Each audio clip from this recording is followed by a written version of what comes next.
What do you want to be when you grow up? If you ask a child the question, they can tell you. And they tell you with enthusiasm.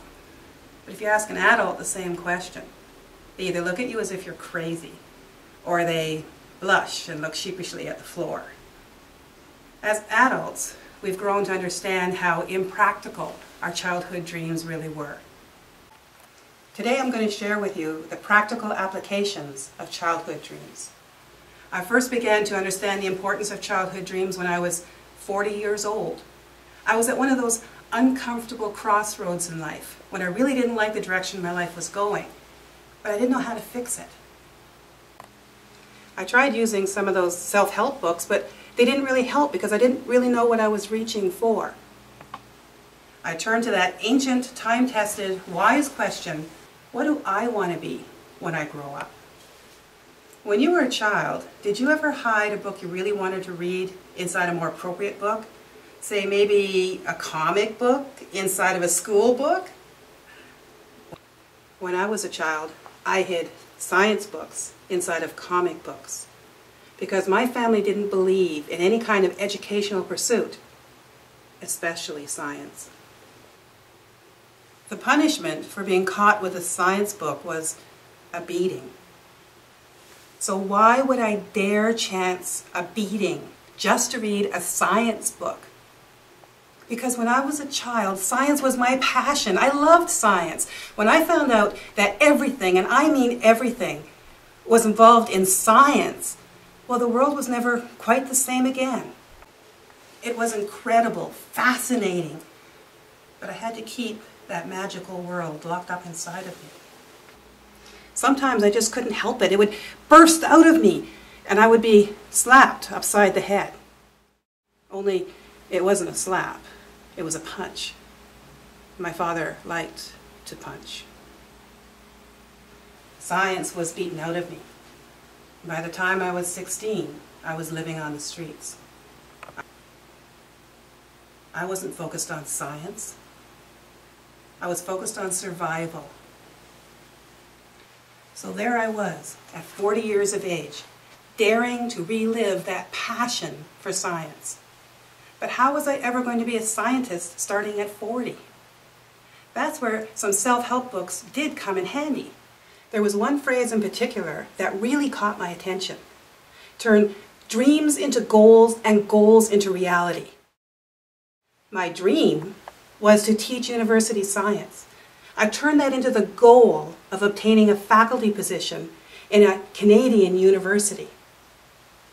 Great, so that's my goal, but how am I going to reach it?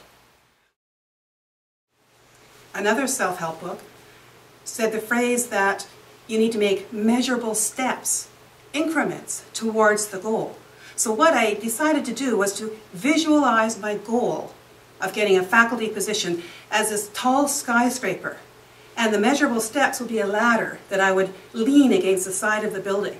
That each rung of the ladder would be another step that I needed to complete towards my goal. I started with an undergraduate degree, a 4-year program in physiology and psychology. But I completed that program in 3 years because when you're an adult, you go to school motivated, determined, and focused. I completed that degree with honors and with distinction and with the gold medal. And it's that gold medal that allowed me to get a full scholarship to a PhD program. So I skipped the next step of the ladder, the master's program, and jumped right into a PhD program. And being the focused adult that I was, focused on that ultimate goal of a faculty position, I completed the 6-year PhD program in 4 years. But there was no time to celebrate, time to move on to the next rung because I was climbing up that ladder. The next step was a postdoctorate fellowship. I obtained one back in Canada, in Toronto, and I did a 3-year postdoctorate fellowship, one last rung towards that faculty position. But a strange thing happened during that last 3 years. During those 3 years, I realized that the kind of position that I wanted wasn't the typical faculty position. I realized that faculty positions in science focused on research, and I wanted to focus on teaching. The current economic situation meant that faculty positions were few and far between, especially those focused on teaching.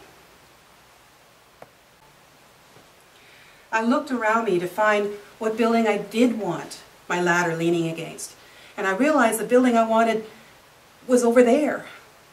How was I going to reach over to the other building? I'm not Superman. I can't leap tall buildings in a single bound. The solution I came up with was to create a horizontal ladder between the two buildings, with each rung being another goal towards the new ultimate goal of teaching university science. Each rung was another step towards that goal. First, I found out what associations are involved in teaching and learning in higher education, and I joined them. Second, I took as many courses as I could in effective teaching. Third, I read as many books as I could. And fourth, I left myself open to the possibility of a position that might not be a faculty position. When the opportunity came to be an educational consultant, I jumped from that last rung onto the new building.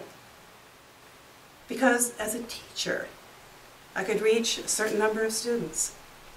But as an educational consultant, someone who teaches the teachers how to teach, I could reach so many more.